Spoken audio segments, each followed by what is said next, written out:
All right, guys. First interview on the Morning Cup of Joe. I've got my main man, Austin Krell. He is our Sixers writer, NBA reporter for the Painted Lines. Follow his podcast, The Feed to Embiid, on Twitter at The Feed to Embiid. You can follow my man, Austin, on Twitter at NBA Krell. What's up, Austin? What's going on, Chris? It's always a pleasure to being on these programs. That's for sure. I love how you come on the show, and we've made so many jokes about Chick-fil-A in the past, and you're eating McDonald's. You're literally betraying. No, I didn't even eat. I just got a soda. That's all I got was soda. All right, I won't tell anybody. But let's dig into some Sixers content. My first question to you: Sixers are 2 preseason games in. Who is more important to the success of the 2021-22 Sixers, Tyrese Maxey or Matisse Thybulle? Don't let me down, man. Tyrese Maxey is going to be more important because I think they have to make a decision, like which direction are we really going to lean into with our core philosophies this year. And I just don't think that Matisse Thybulle is enough defensively by himself to really be that to build their identity around perimeter defense this year. So I think if they're going to do anything, it's going to be more around a copacetic offense that flows better and has less stoppages and less ugliness to it. And I think that's where Maxey comes in and his balance as a point guard, both in transition and in the half court. So we've only seen 2 games. One game he started. The other game, Shake started. It's only been 2 games. Way too small sample size.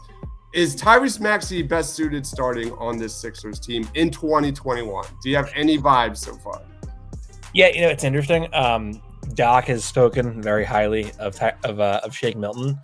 I do wonder if that's something like he's going to surprise everyone on the first night and be like, oh, nope, we're going to go Maxey instead. Yeah. He's kind of alluded like you guys know who the point guard is going to be.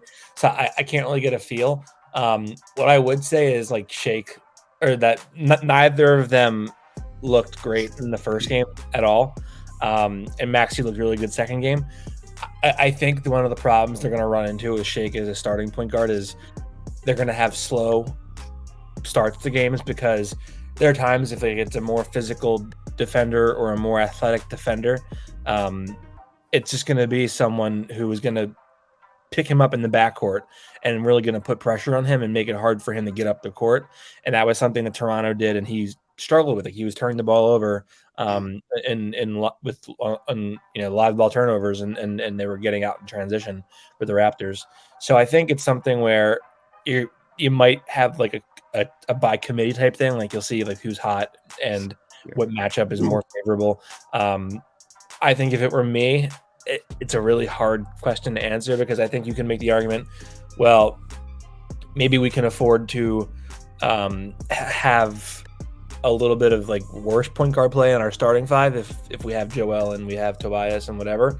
But if Maxey's really picking up that second unit, do we want to touch that? Because if we can have that secondary spark off the bench, that's huge for us, and it's something that we haven't had. So I can see that mentality, that way of thinking.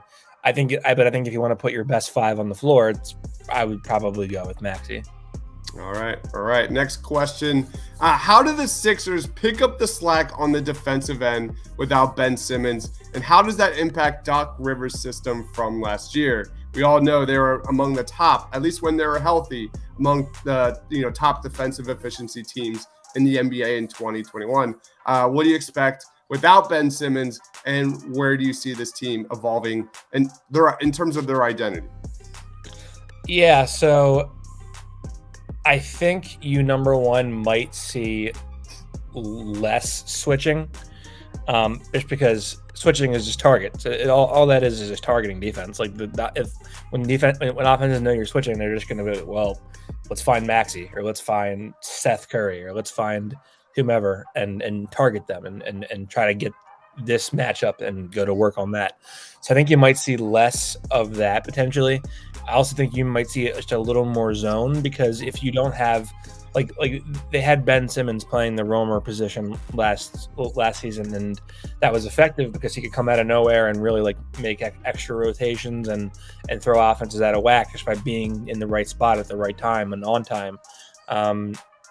Now they don't have somebody gifted like that defensively, so I think it's going to be something where you're going to maybe see a little bit more zone just to combat that weakness that you have in terms of your athleticism defensively. But I think the ultimate answer is just going to be like, we're going to throw some stuff at the wall, see if it works, and hope our offense can hum. Doesn't bring confidence, Austin. No, it shouldn't bring confidence, no. All right, last question. As the current roster stands, man, where do you see the Sixers finishing in the East? How many wins? What do you got?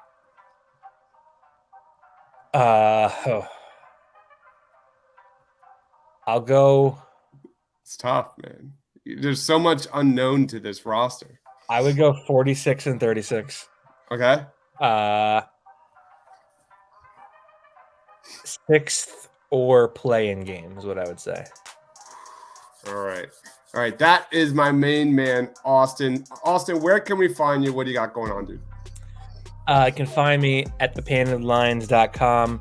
I cover the Sixers daily on the beat, so I'm writing there all the time, so you can find me there. You can also find me on Twitter. My handle's in my name tag right here on the screen, so you can always reach out to me there as well. And yeah.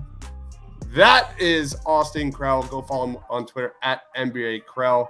Follow all of his amazing work at thepaintedlines.com. Thank you so much for joining, Austin.